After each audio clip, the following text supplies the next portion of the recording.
So why is Danny Ric still here? This is F1, a meritocracy where the best of the best ply their trade. This, for the avoidance of doubt, is the upper echelons of motorsport formula globally. What are we doing then? You either defend or vacate now. What is Danny Ric still doing here? Is brand Danny Ric sufficient enough, robust enough for him to maintain a seat in RB Visa Cash App? Non-rhetorical question, because I'm not sure as at June 2024, and this isn't for want of liking Danny Ric, that beaming smile, the honey badger setting, godfather to Natalie Pinkham's child. He's a good guy, right? But he's being a good guy enough to warrant a seat in Formula One in 2024. And I say that seriously, advisedly, with counsel. Because lest we forget, there are sharks, young hungry lions waiting for a seat in Formula One. Per Carlos Sainz Jr., there is only ever 1, 2 or 3 seats in F1, not the as advertised 20. So what do we do about the likes of Felipe Drugovich and Teo Pourchaire, chaps who have won F2, the feeder formula for Formula One, but still haven't got a seat yet in it? Well, Danny Ric and the likes, I've mentioned their names, Logan Sargent, Lance Stroll, Kevin Magnussen, they are the bottleneck. And if Formula One harbours ambitions of growing the sport exponentially, just as it has over the past 36 months or so, then it needs to solve for this. Although Helmut Marko might be doing the Lord's work out here, the racing gods, because he's been quoted as saying Danny Ric potentially won't be around too much longer at RB Visa Cash App. Oh, the humanity. Oh, Macon, Steve, the humanity. Lazy, this is where it gets techie, and I don't hate this as harsh as it sounds, because it's been reported that once upon a time 4 was never going to go into 1. As far as the Red Bull seat, we're talking now about the parent member, the Bulls that are red, not RB Visa Cash App. Because you remember, not too many moons ago, Checo Perez was a doubt, underperforming massively. That dude still cannot get out of Q1 with any sort of regularity. So on merit then, how does he deserve a place in the Bulls that are red, that RB20 card, the Adrian Newey design philosophy? How does he deserve that seat over one Danny Ric, or over a Yuki Tsunoda, or over a Carlos Sainz Jr., or over an Alex Albon? Even, it's a tough argument to make, but Christian Horner made it, saying what they need now is some stability. What Max needs is not to be bothered. Bandwidth, of course, being the currency, the premium currency in Formula One. Max needs to get his head down and fight off the papaya-coloured car, of course, in the hands of Lando Norris, principally and secondarily the hands of one Oscar Piastri. And that makes sense. Yeah, and still, I think there is conspiracy theory to be had here. You will remember that there are 2 Red Bull drivers. Only one of them was unequivocally supportive in terms of the statements made around Christian Horner Gate. That driver has a name, and that driver's name is Sergio Checo Perez. I am convinced still to this day that but for that, Checo Perez would not be in that seat. A Lannister, aka a Christian Horner, for the avoidance of doubt, always pays his debts. Loyalty to a fault, unless you are named Jerry Halliwell. Techie any. But again, today, here's the report coming out, and this is where it gets even techier, because for that RB Visa Cash App, there were a couple of names. Yuki Tsunoda just got extended as far as his contract, did he not? 2 names in the hat then still. The incumbent, the honey badger, Danny Ric, and the young hungry lion that is Liam Lawson. Who was going to get that seat? F1 fans around the world rooted for Liam Lawson, but it seemed unlikely. Again, Danny Ric curries favour with Christian Horner, and Christian Horner, for the avoidance of doubt, like a Lannister in Game of Thrones, a Horner always pays his debts. He looks after his own, doesn't he? That's always been his gift and his curse as far as middle management. However, as at this morning, newspaper reports that this isn't going to happen for Danny Ric, that this might be the end of the road for the chap, or at least as far as the RB Visa Cash App seat. Because Helmut Marko said, the board agree. So remember, there is a division, Austria as versus the Taya family. They think one thing, the Taya family think another thing. They hold Christian Horner as their adopted son. He fosters and curries rapport with them. Salzburg, absolutely not, nothing of the sort. Salzburg being the Austrian Red Bull, the GmbH, the group bods being, of course, Mark Mateschitz et al. Those guys are absolutely against Christian Horner, even still as at June 2024. Their guy, per the board meeting, is Liam Lawson. Lest we forget, Red Bull as a parent team, as a family, they enjoy fostering young talent. Rewind back a few years ago, you'll remember that Christian Horner was super keen in 2010 circa to sign one Fernando Alonso, even a force of nature that fella was. Again, two-time champion, having vanquished the Red Baron Michael Schumacher back to back in 2005-2006. Red Bull said no. GmbH Group Salzburg, they said, we foster young talent here, give Sebastian Vettel that chance. And again, in Formula One, history doesn't often repeat itself, but it does sometimes rhyme, and this is nothing if not that. Here's what Helmut Marko, Dr. Helmut Marko said. The shareholders have made it known that it is a junior team and we have to act accordingly. Chaos. He said this in the lead up to the Austrian Grand Prix, with Ricciardo still a lot is open after missing out on the promotion for the first team. The goal for Ricciardo was that he would be considered for Red Bull Racing with this caveat: notable, exceptional performance. Where has that been for Danny Ric? We've seen one half decent performance, and that was of course on the back of Jacques Villeneuve's comment saying, why is he still in F1? Danny Ric was motivated by that at that Grand Prix, the Canadian Grand Prix, and put in a performance for the ages, rewound back the clock. You'd be forgiven for thinking that it was 2018, not June of 2024. But again, if you're going to judge F1 drivers on their performances, you need to do it in long form. One swallow does not a summer make eth. What are we doing, Danny Ric? I desperately want to back your case in this, but you leave me with nothing to work with, mate. F1 is a sport where what have you done for me lately is all that counts. Drivers are only good, as good even as their last performance. So what are we doing, Danny Ric? Helmut Marko continues. Sadly for Danny Ric, the Red Bull seat, the proper one, the parent member team, now belongs to Sergio Checo Perez. So that plan for Danny Ric to put in some exceptional performance and make his case for a seat alongside three-time, soon-to-be four-time champion Maximilian Verstappen, that's all gone by the wayside. What are we doing here?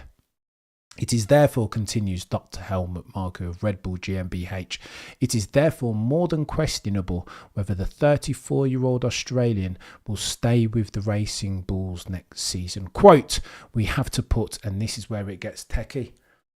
Buckle up, chat. This is where it gets techie. Helmut Marko says, quote, we have to put a young driver in there soon for the Racing Bulls.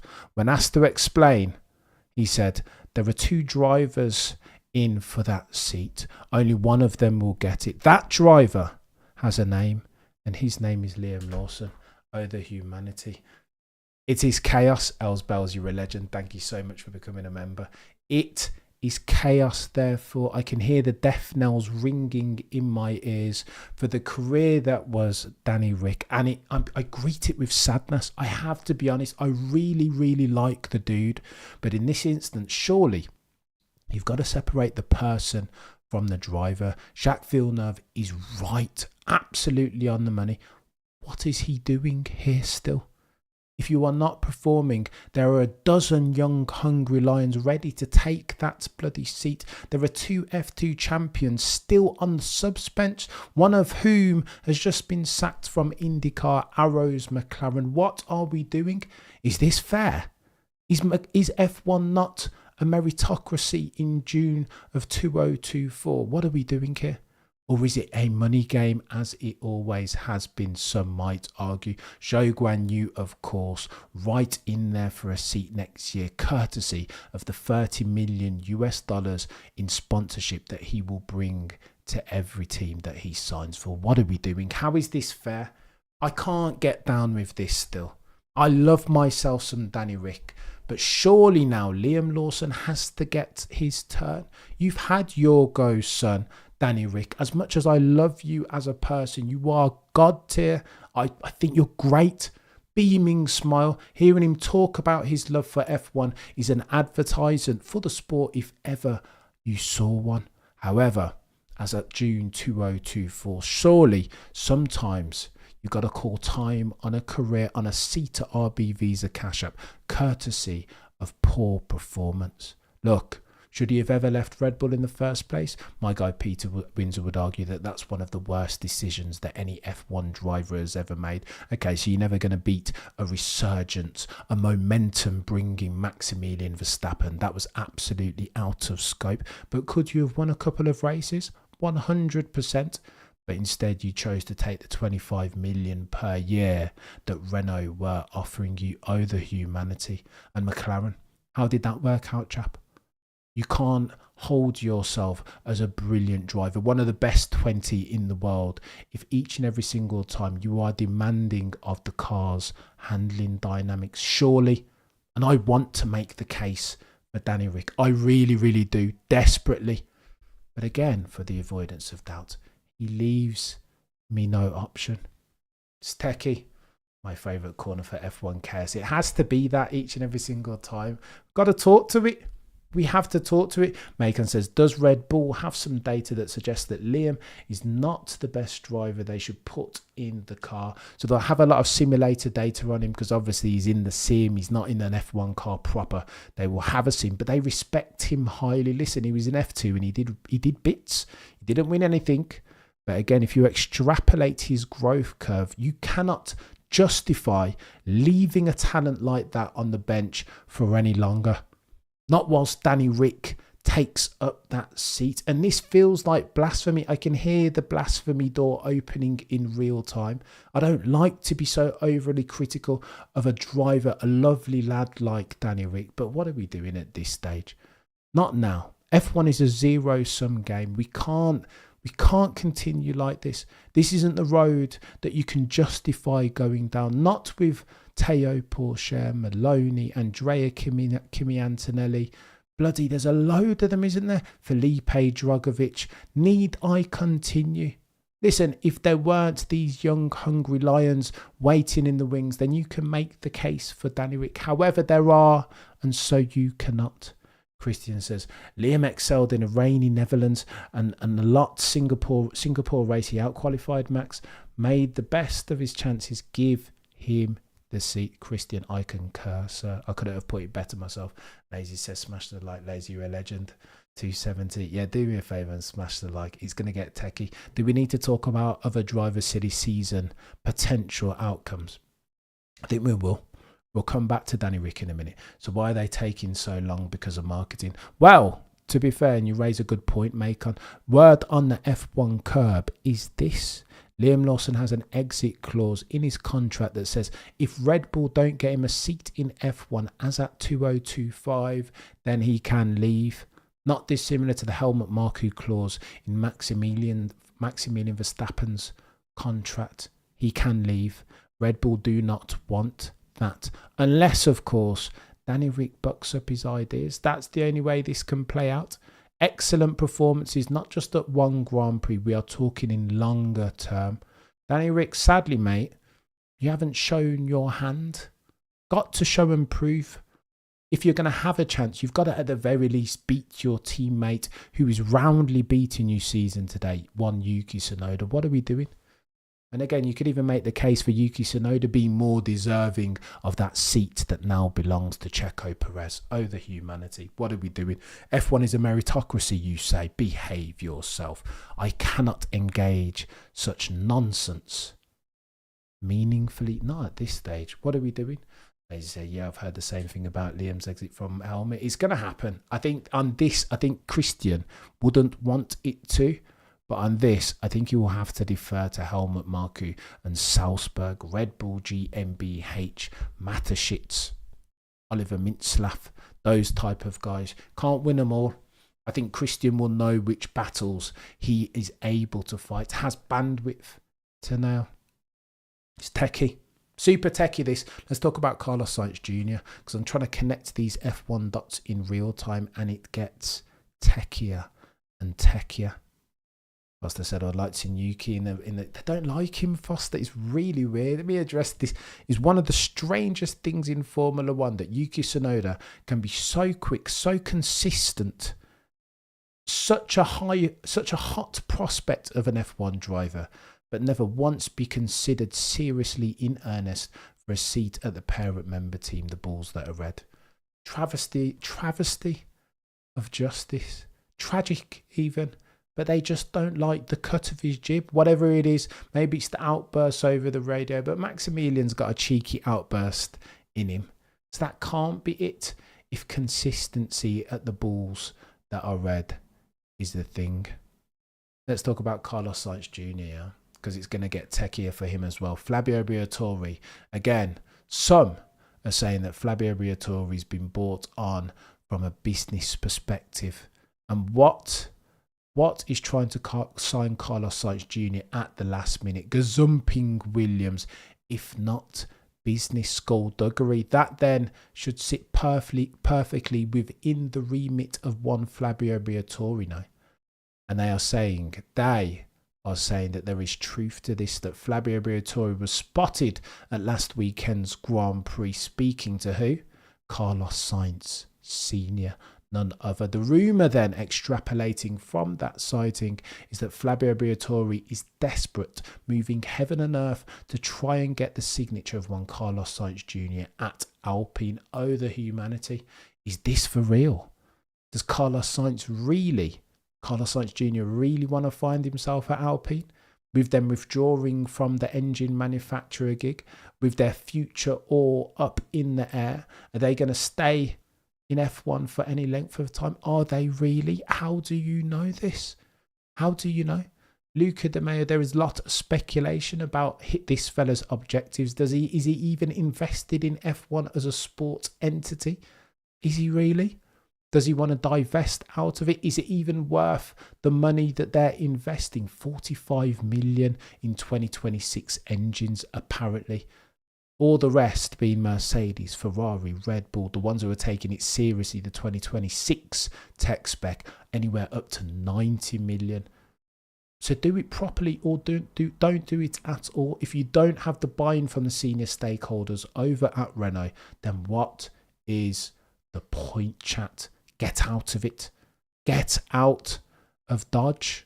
What are we doing? Lest you be doomed to repeat the mistakes of the Le Mans 24-hour when you had combustible settings, 2 engines go up before the world's press and media. That's not good, surely.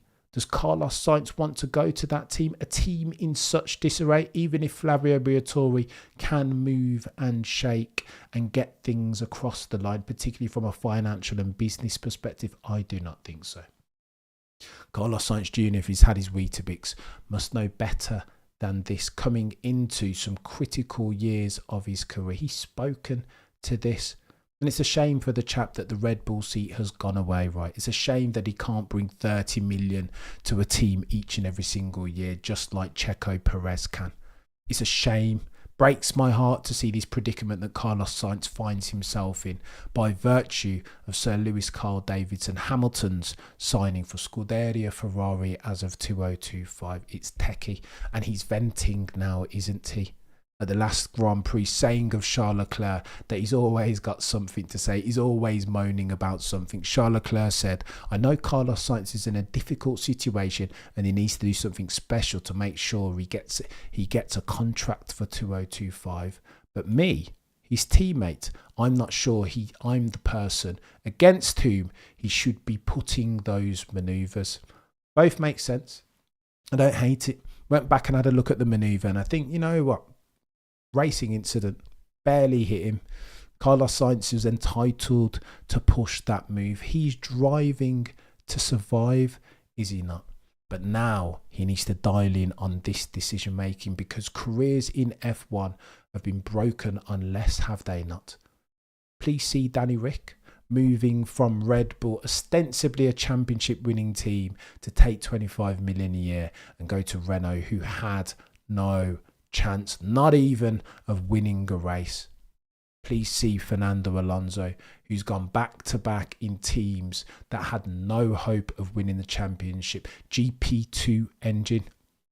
And I say all that to say this: Carlos Sainz need to take this seriously. Williams, therefore, might be his best bet if he harbours aspirations of winning races within the next 36 months. Then Williams clearly are the favourites. Are they not? As far as their growth curve, they are in a vastly more advanced position than Audi and Sauber. Surely they will have themselves a power unit, potentially a market leading power unit in Mercedes as at 2026. Carlos Sainz, do the right thing, mate. This decision makes itself. I understand that your dad has links to Audi and it makes sense in that sense, but please do yourself a favour, Carlos Sainz. Jump on the good ship, James Vowles, courtesy of Williams. Lazy says, now let's focus our energy on smashing the light. Christian, and may I agree, Williams is the better option than Audi or Alpine to me. I agree, Christian. I think it's the way forward. Imagine the glory if you could build back with. Imagine the glory. Just imagine the glory, Lazy. And it would take it's not a bad pairing, guy. Sainz and Albon together. Oof. I don't hate it. One of the better ones on the grid, surely. But can Carlos Sainz build back a team by himself? Is he good enough? In conjunction with Alex Albon even? Oh, I don't know. They'll need stuff. But then saying that, James Vowles is bringing lots of engineering minds, right? God tier ones of. Maybe they can do it. Williams, with their heritage and prestige back in the glory days of 1992 in the hands of Mansell, 93 in the hands of Alain Prost, 94 they had a race lead of a car, but again it just didn't work out, did it? Senna's passing, Damon Hill, the shenanigans at Australia in the final Grand Prix, Michael Schumacher takes it. Oh, the humanity. F1 is a sport that is cruel, ruthless, even. Got to make sensible decisions. One more says, people say it's the car, but it isn't. It's also the quality of the driver to choose the good team like Lewis and Max versus Alonso. It is techie though, Ron.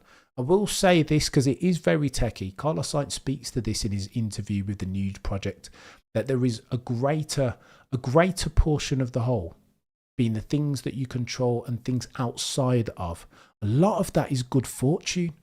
Whether you're talking about getting into F1 in the first instance, which the likes of Teo Pourchaire and Felipe Drugovich haven't had the privilege of doing, or whether we're talking about winning a race or a championship, or even getting a seat in a car capable of winning races and championship. There is so much good fortune in and amongst all this. Take the Red Bull seat for it as an example, right?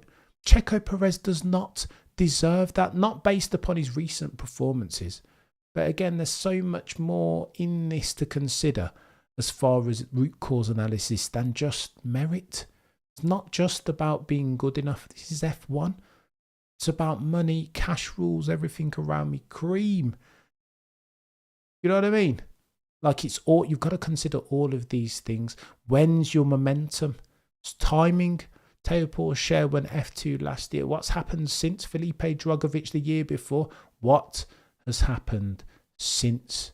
You need to time your momentum per Carlos Sainz Jr. Time the uppermost peaks of your momentum curve to sync with there being a seat for you. You need to try and get in with a family, a junior team, like Liam Lawson has done with Red Bull. Had he not, do you think he'd have a chance at F1? No chance.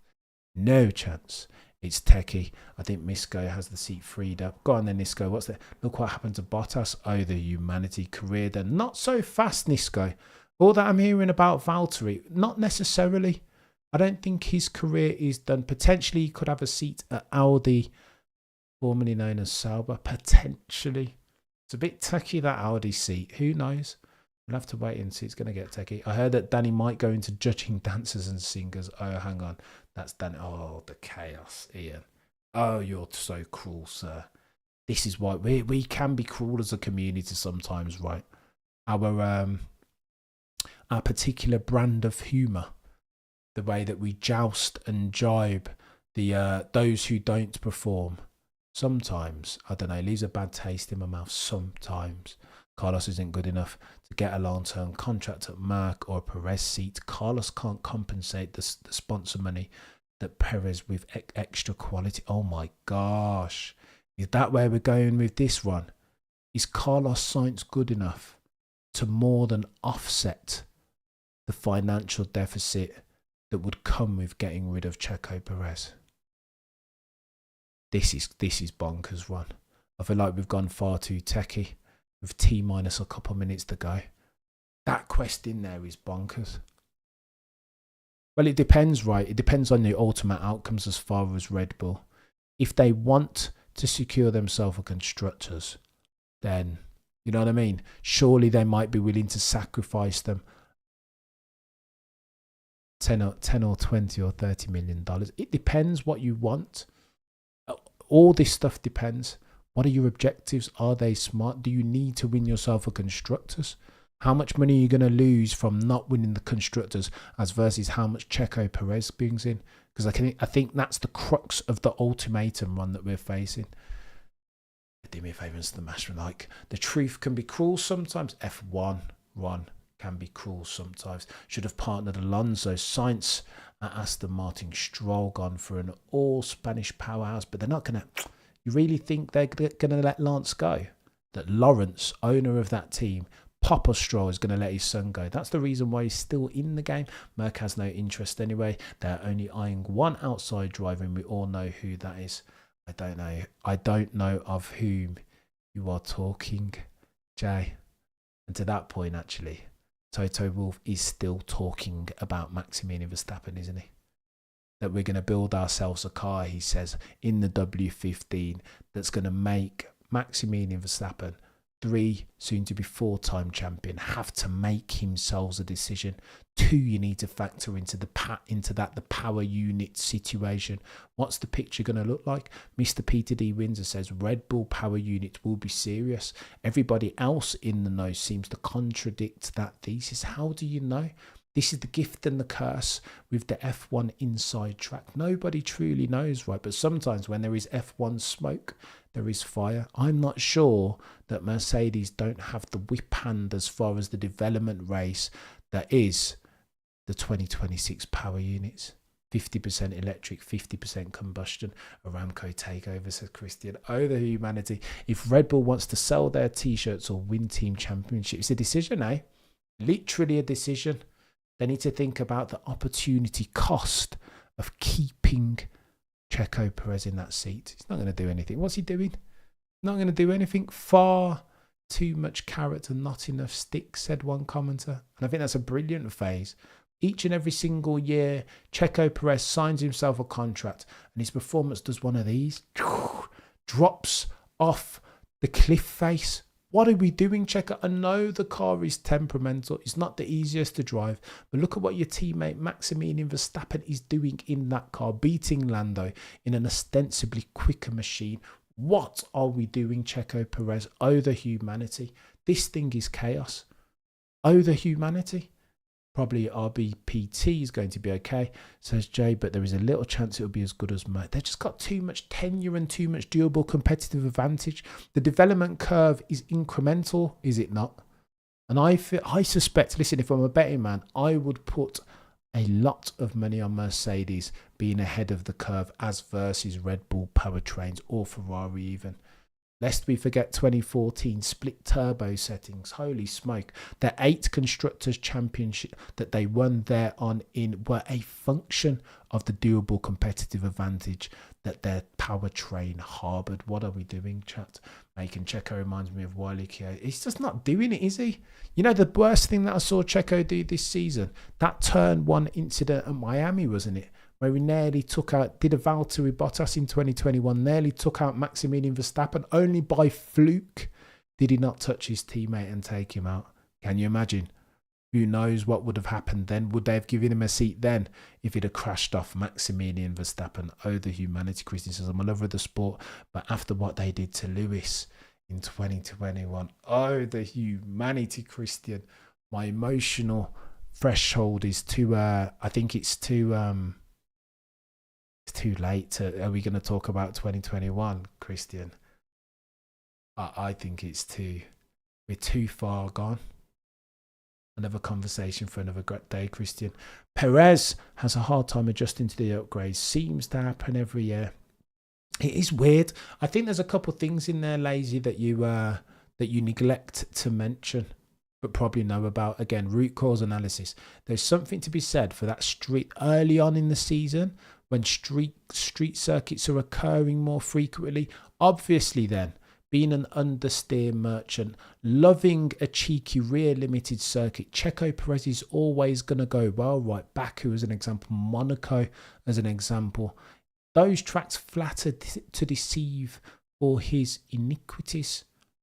Sadly, after that, when we go back to the European leg of the circuit, proper tracks, F1 diehards and greybeards would say, Checo Perez is always going to get shown. Do you think Checo Perez in equal machinery can get a whiff of a Maximilian Verstappen around, say, a Silverstone or an Austria or a Canada? No chance. No chance. Meanwhile, Maximilian Verstappen is out here holding off Lando Norris in what everybody says was a quicker car. What are we doing? What are we doing? I think Ferrari has a big issue though. They say, oh mate, I cannot get into Ferrari. We'll talk about Ferrari tomorrow, I promise, on the live stream. Friday night stream tomorrow at 8 p.m, I think, unless there's football, maybe 7:30, and we'll go long and we'll go hard. Please no 2021, says Tony. I can't handle it either, mate. It is far too much. My emotional bandwidth far too slender and vulnerable to broach a topic so sensitive as 2021 and the polemic that it is. Techie, you guys have been legends. I've enjoyed that. We got through a little bit, didn't we? 21 was epic. It was epic, Genki. Look at you trying to bring me. Just when I thought I was out, Genki brings me back in. No chance. I cannot talk about 2021. Not today, and I shall not. But I digress. Prosecution rests. No further questions, Your Honour.